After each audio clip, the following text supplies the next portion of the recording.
Foreign policy is something that moves very slowly.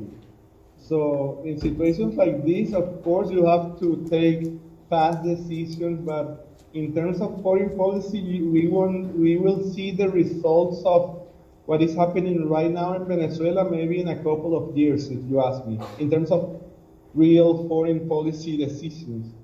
But the truth is that the whole, do you see me? Yes.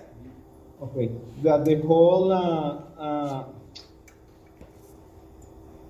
situation that we have been living lately has been making us realize how wrong, Venezuela, for example, in terms of its foreign relations towards Latin America, the most important element in Venezuelan foreign relations in recent years was Latin America, especially during Chavez time. Because Simon Bolivar idea was to have a united Latin America from Argentina to Mexico, for example. And a lot of us, the Chavistas, the real progressive Chavistas, believe in that. We believe that we have to be an only nation. And that's why we invested a lot in foreign policy, in resources, to try to promote that. But if you ask me, when I see what these right-wing countries has been doing, I get demoralized because I say, wow, how many things that we did to help countries in Central America, in South America. And if you ask me, the Caribbean has been the most committed area in which we have been working in recent years in terms of foreign policy that has been consequente. I don't remember the word in English for that, but have kept its solidarity towards Venezuela, CARICOM position towards the current crisis in Venezuela is remarkable. I admire it, especially because the Caribbean countries are too small, and they are very fragile in terms of being invaded by the U.S. It's very easy for a big country like the U.S. to impose decisions on them. And disregarding that and disregarding everything, the CARICOM has been promoting the idea of going to a negotiation table between the government and the opposition. So in terms of it's complicated what happened in terms of the foreign policy because of what I'm telling you, because the foreign policy moves slowly. But we have to take radical, fast decisions that are connected somehow to the foreign policy, but are more direct in more direct relation with economic decisions, like agreements that have to be signed between PDVSA, our oil companies, oil companies in India. And of course, to do that, of course, we need to push a little bit and to move our diplomatics in India or in Turkey. We have been trying, disregarding our idea of prioritizing Latin America as our objective in foreign policy, we also in Venezuela prioritize always since Chavez took office. We prioritize China, we prioritize India, we prioritize Turkey, and those are South African relations, and you can see how the South African support Venezuela in these recent United Nations Security Council meetings, and that somehow helped us. But sometimes, like in the case of the right-wing governments in Central America and South America, sometimes that discourages you. But you have to understand it not as a result, not as a defeat of your foreign policy, but as a defeat of the internal political forces within those countries. You know what I mean? What I'm trying to tell you is that disregarding what I just tell you about me as a Chavista being depressed by hearing about what happened how Brazil is behaving towards Venezuela or Honduras or Guatemala. I have to to differentiate that those are right-wing governments, and most of the time those right-wing governments do not represent their population. I mean, what I'm trying to tell you is that in those countries, there's a big, also progressive, socialist, Chavista people that is in support of Venezuela. So, I mean, it's complicated anyway, but we are trying to do our best. In the case of Brazil, for example, it's nice to hear that the Brazilian military opposed to any use of their territory for an invasion, but you have to be cautious, you know, because you never know. I mean, I understand that there is an issue of sovereignty besides the decision, and an issue of dealing with the internal progressive factors that might put them in problem in terms of electoral race that they might have. You have to take all those things into consideration when analyzing the decision of a country. Actually, a lot of analysts say in Venezuela that some of those countries from the Lima group that opposed the military actions last Monday in Venezuela were doing that because they are doing political calculations for electoral races that they are going to have. So all those factors, I mean, it's a very complex decision-making process. But anyway, I mean, I applaud the decision of the Brazilians, but I'm not, I still have to stick with one eye open, looking at the border with Brazil. And also at the border with Puerto Rico. I mean, we have been posting lately a lot of information about moving of special forces of the U.S. towards Puerto Rico. I mean, the Cuban intelligence has been saying, releasing information about that. The U.S. is moving special forces in Dominican Republic, in Puerto Rico, and I don't remember in another Caribbean island. And there has been a lot of activity of surveillance planes near the border with Venezuela. They also last weekend tried to push aid with a ship that was made turned back by the Venezuelan army, and they tried to make a big deal out of that. And actually, we published an original piece of us in Orinoco Tribune saying that there was a CBS correspondent in New York that was questioning the announcement, the declaration of the governor of Puerto Rico that said that the Venezuelan army threatened with fire to that ship, which is not the protocol. And this CBS journalist posted something on his Twitter account, and we wanted that to make a lot of noise because basically, I mean, those logs between, the communication between ships in the sea are regulated by international laws, and those things are recorded. So I believe that people in Puerto Rico have to put a lot of pressure on that just to see that the guy was lying. I mean, what I'm trying to tell you is that I believe that the Puerto Rican governor was lying about Venezuelan threatening with the use of fire towards this ship that was lately turned back and not entering Venezuela. But that's something that has to be exploited more. Sometimes there's a bunch of news around there, especially I'm realizing about that right now that I'm editing this website. And sometimes there is a lot of news that are there that stays there and don't transcend. For example, we published a piece a few weeks ago about Elliot Abrams lying to the Congress. I mean, a few weeks ago, like 2 or 3 weeks ago, was Elliot Abrams in the Congress when this Congresswoman Omar asked him a lot of tough questions. During that hearing, Abrams was asked in the middle of the hearing by an Arkansas representative about if he was having meetings with the Venezuelan government in relation with the opening of an office of interest with Venezuela. And during the hearing, Elliot Abrams says that he was not having any meetings with the Venezuelan government.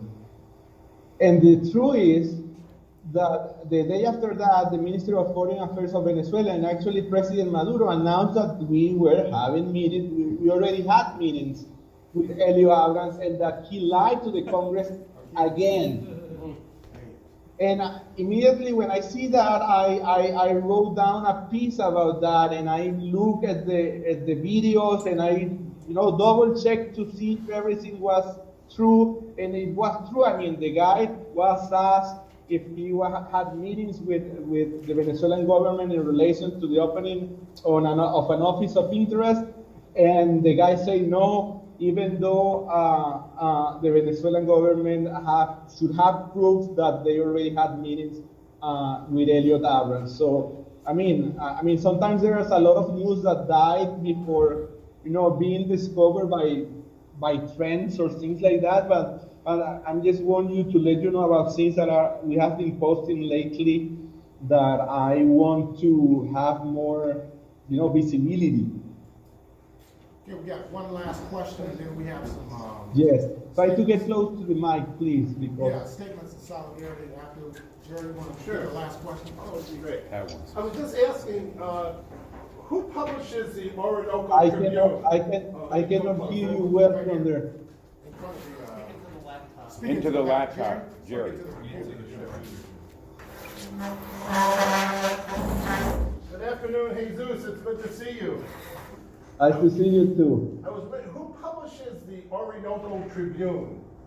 Your servant. Okay. Well, I thought the article I read yesterday was interesting, and it corresponds to what you said when that Pence cussed out Guaido because he promised him that they would get something from this. And I think the idea that you raised, that they may be looking to assassinate Guaido to try to create a new crisis, is something we better think about. And of course, that's the history of imperialism. They did it many times in Vietnam, and they've done it many times in the U.S. And I think we should alert people to that, because I thought that was an interesting comment. Yes, it's true. The only other thing I want to say is that we wish we could offer more to Venezuela now, but we do know that capitalism, even in its imperialist centers, is not as stable as it appears. There's more interest in socialism, ideas, even in the U.S., though it's not mature, and it's social democratic, it's not revolutionary, but it's a reflection of instability. And our job, I think what will change for Venezuela economically is when we can produce some results in the imperialist centers to take the pressure off. And that's what our job is. Even in Puerto Rico, let them try to invade Venezuela from Puerto Rico. They have a big crisis in Puerto Rico right now because they're imposing austerity on the people. And the people hate the government. And I was just in Puerto Rico recently on a tour, and they're ready to rise up in Puerto Rico. And they have to measure that when they do Venezuela, that it could strengthen the struggle against the austerity that they're feeling. So there are many factors involved, and our solidarity is with you, and our job is, of course, build anti-imperialist solidarity, but also to advance the class struggle here, so we can become more of a force against Venezuela and against all the oppressed. So congratulations for hanging in, and we're very proud of you. It's so good to see you again.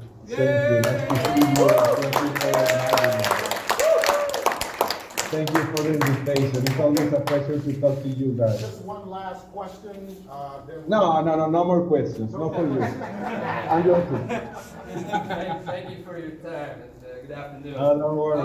I'm joking. My question, you earlier talked about the role of the constituencies, but we were never able to get into that. And I was wondering, a little bit about that, and how you've been able to assist, particularly in the barrios and the base, where the base of the Bolivarian revolution is, in countering the effects, the negative effects, the sanctions, etc., and imperialism. That's a good question. That's a good question, because, I believe that the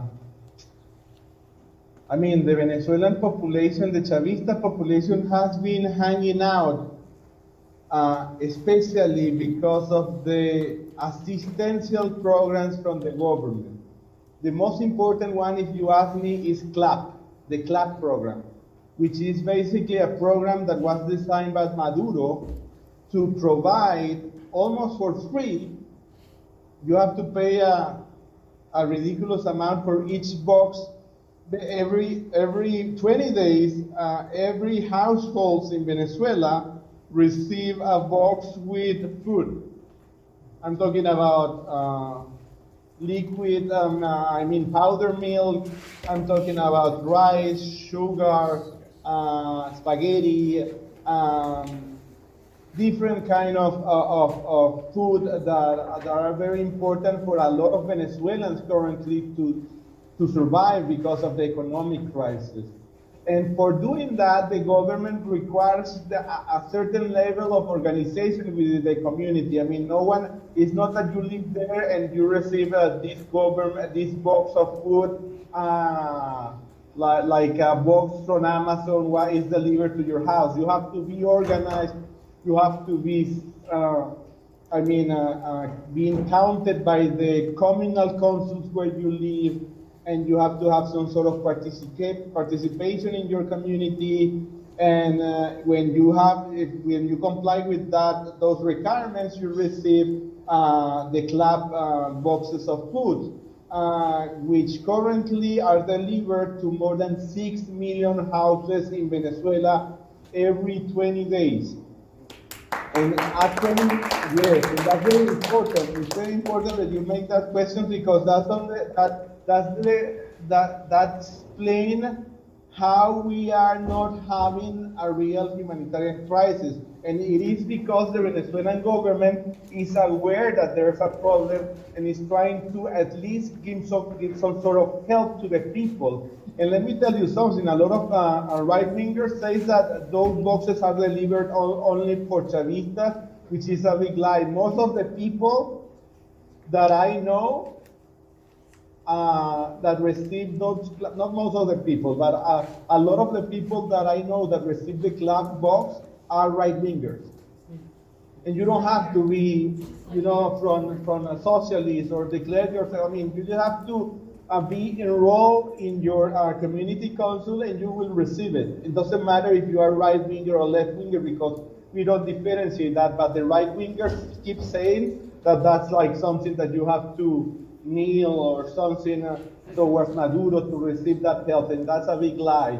And it's important to highlight that, because if it wasn't for that, I believe that we might have a humanitarian crisis, because a real humanitarian situation in Venezuela. So thanks to Maduro's government, we have been doing that, and Maduro's government has been saying also that our club itself is not enough, that with the club you have to organize yourself to produce. Actually, the P at the end of club refers to production. And the idea is that you also organize within your communities to produce. There's a lot of goods, there are a lot of things that you can produce within your community and that you don't need to buy. So that's part of the equation. If you ask me, is the part of the equation that is less developed, but it's there, and the idea is there, and I know that there are certain community councils that actually work into the P of the club. So yes, the government has been working on that a lot. What does CLOP stand for? How are you? Good. What does CLAP stand for? What is the acronym? What does it stand for? It's the Comités Locales de Abastecimiento y Producción. Let me translate it. It's like local committees for supply and production. Great. That's what it means. Well, we want to thank you once again for Thank you for inviting me. today. Thank you.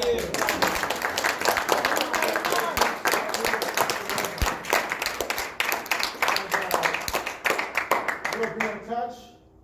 We're going to continue to share articles from the Ornico website. Try to share this video. Yes, I don't know if you can do that, but try can. to hang it up somewhere to make it, post it everywhere. We're going to do that today.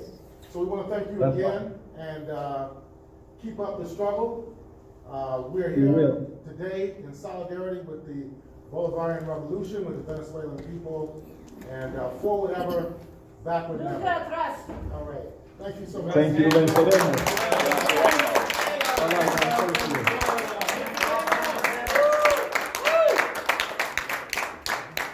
Bye-bye. Thanks to our technical team. Yeah.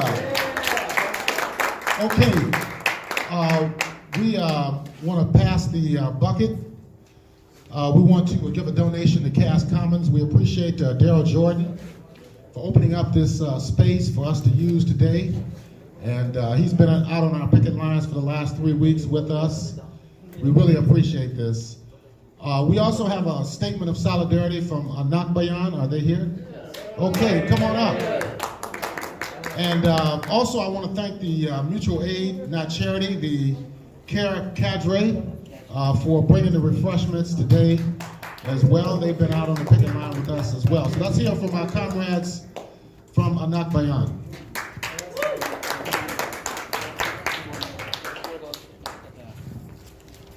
All right, would you mind going live for me? Awesome. Thank you for coming. All right, can you hear me? Everything good? I've been told I need to project more on microphones. Hold it up. Good afternoon, everyone. We are here as representatives of Anak Bayan Chicago. Anak Bayan is the youth segment of the powerful and growing National Democratic Movement in the Philippines. And thank you. As the contemporary holders of the Philippines' 500-year lineage of national liberation struggle, we are distinctly positioned to offer a firm and militant solidarity to the people of Venezuela and their legitimate president, Nicolás Maduro Moros. Our nations share parallel histories. In the 16th century, Spaniards arrived on both of our shores and began over 300 years of colonization. But that did not begin without a fight. When Guaycaipuro and Tamanaco in Caracas led their people in struggle against the Spaniards, our own Datu Lapu-Lapu killed Ferdinand Magellan and defeated his invading army.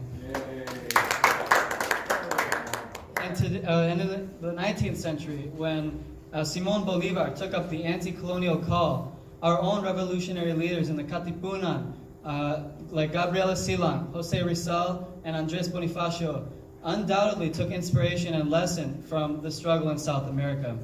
And today, when all of the revolutionary classes of the Philippines wage the People's War against U.S. imperialists and their local collaborators, the Bolivarian Revolution in Venezuela does the same. We understand that Venezuela has always been on the forefront of national liberation struggle for colonized people. We look to Venezuela with adoration, with inspiration, and hope for a better world. And we keep the lessons of the Bolivarian Revolution as well as its immense successes very close to our hearts. Our experience with the United States is indicative of the threat that the people of Venezuela face today. We understand that our two peoples are inseparable, that our enemy is the same and therefore our struggle is the same. So it is with our whole hearts and the ferocity of Andrés Bonifacio, the Katipunan, Datu Lapu-Lapu, and all of the masses in the Philippines that we extend our full solidarity to the Bolivarian Revolution in Venezuela and condemn the United States intervention.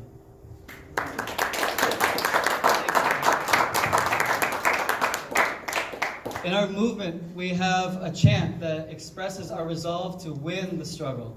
And it has two parts. The first part is Maki Baka, which means dare to struggle. And the second part is Wag Matakot, which means have no fear.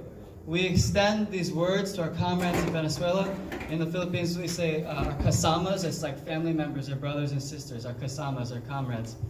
And so, to conclude, I would love if all of us could do a Maki Baka Wag Matakot. So I'll yell it out first and just follow me. Ready?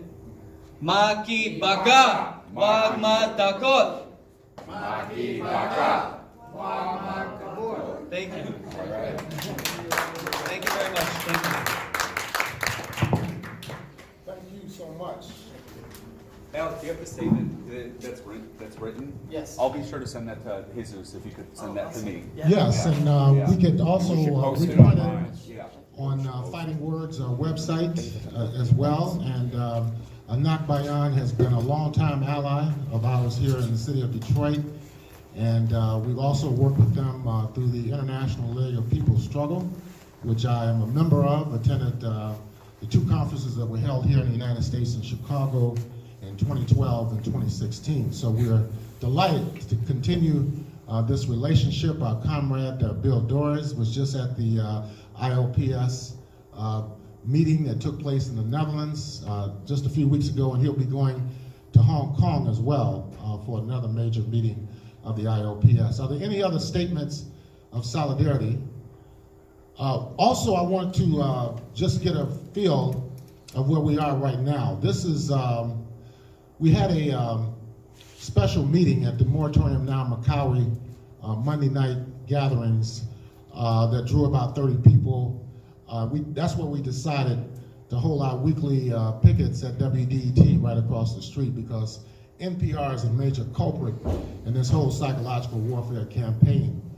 Do we want to continue those demonstrations every Friday?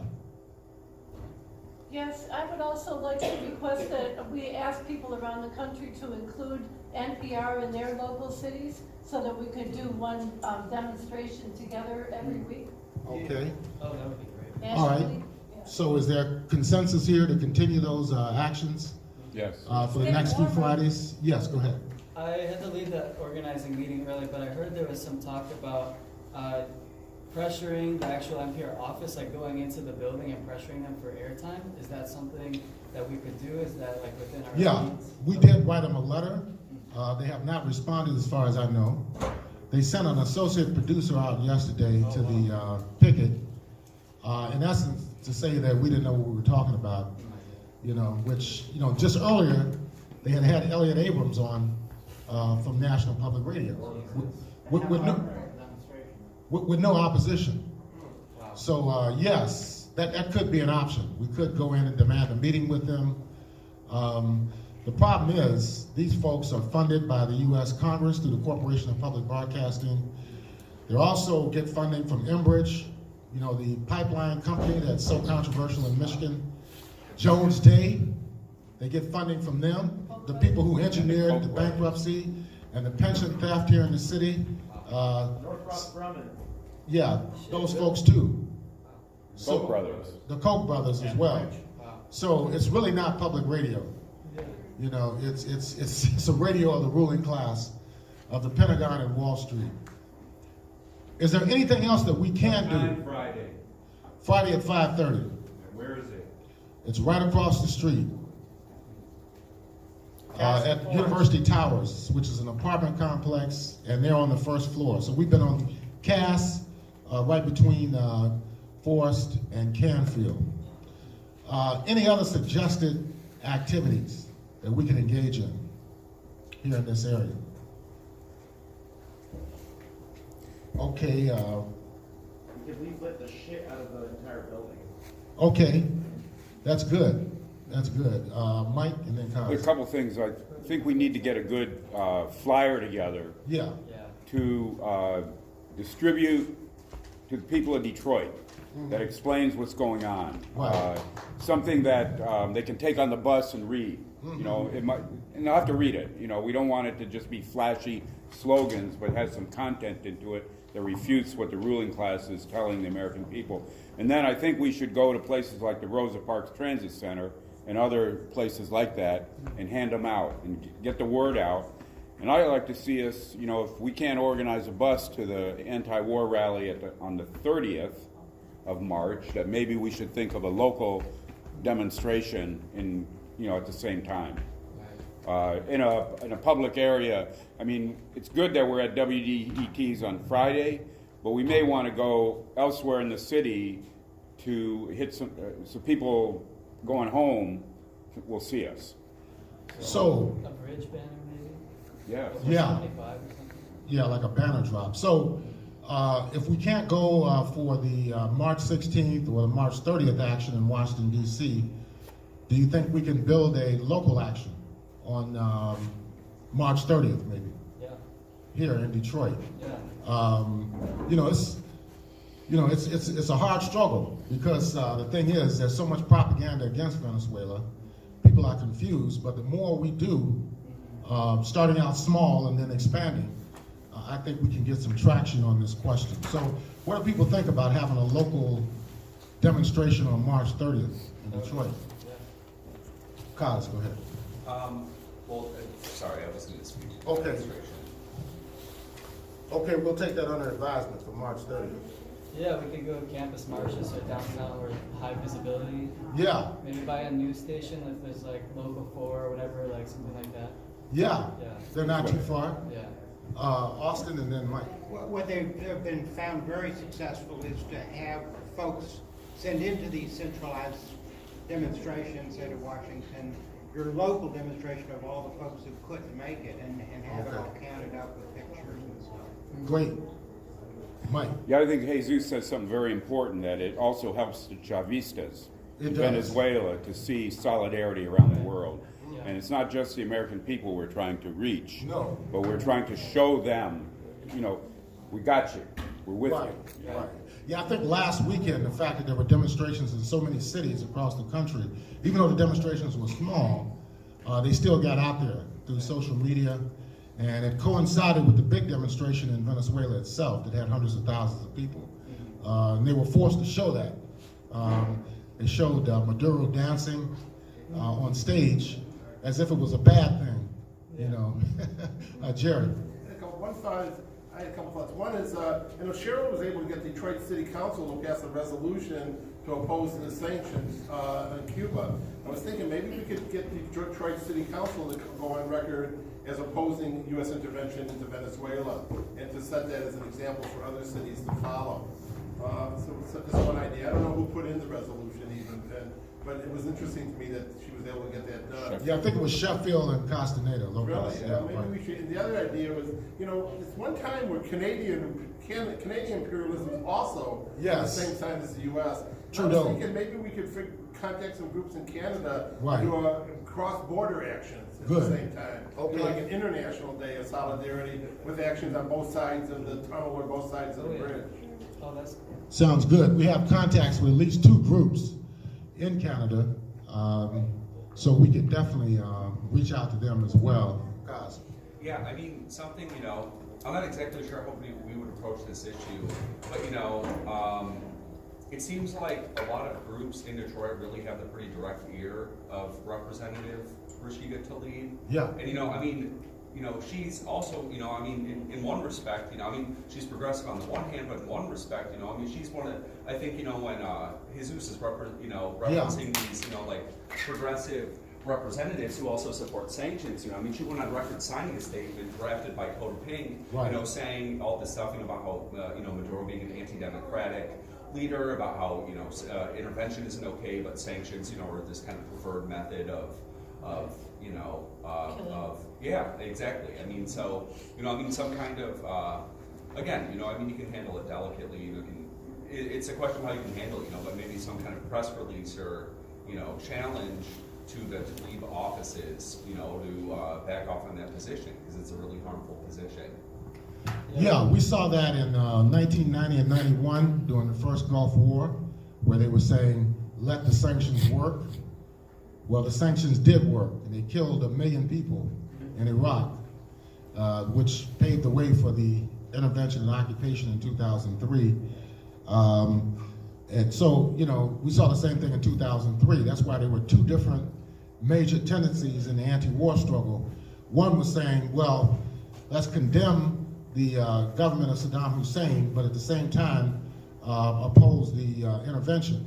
And our position was, no, we're not going to condemn the people who the imperialist guns are pointing at, because that is the principal contradiction in this whole situation. We have a similar thing today, where people who, some of them consider themselves progressive, even Bernie Sanders, I was watching him before I came here today, has made some horrible statements about Venezuela. Even though he says he's opposed to military intervention, he has said that the government is bad and so on and so forth. Well, you can't have it both ways.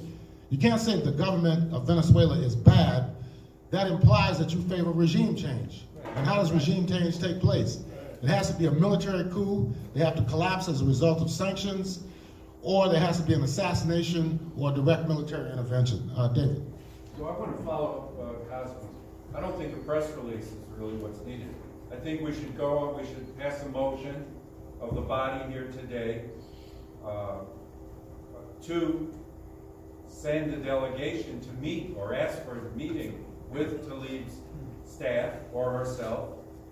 You know, we represent a lot of communities in Detroit area, and but we should send a statement, and it should be explaining what you just explained. Maybe no one's ever told her that. Yeah. Maybe they have. She's a young Saying woman, that. yeah. So if we go on record, and then somebody, yourself or Elaine or a couple people could draft a letter Right. to her office, to her, and ask in that, telling our position that sanctions are not appropriate, whatever, and then ask for a meeting, and we could invite some Bayan folks, some other folks could participate, and they'll meet with us. They will meet with us, and we should express it. Whether or not she ends up agreeing with us, another question, but at least let's give her a chance to hear our views. So I make a motion that we proceed in that way, sending a letter and Second. requesting a meeting. All in favor? Aye. Any opposition? Yeah, she's also going to be the keynote speaker at the Michigan Coalition for Human Rights annual dinner next month. And if she refuses to meet with us, I'll be there, and we'll approach her there. Somebody who hasn't spoken, go ahead, comment. Can you also look more locally? Like I know, like with Senator Stephanie Chang, like District 1. Stephanie Chang. Like maybe like reaching out to like her people, you know, like and like maybe if we're gonna at least on that like local like Okay. politics, like doing the same thing but reaching out to her. Okay, so we got city council, we got the state legislature, and we have Rashida Tlaib, who's a representative in the district where I vote. Mikkel, and then Chuck. I didn't. Okay, Chuck.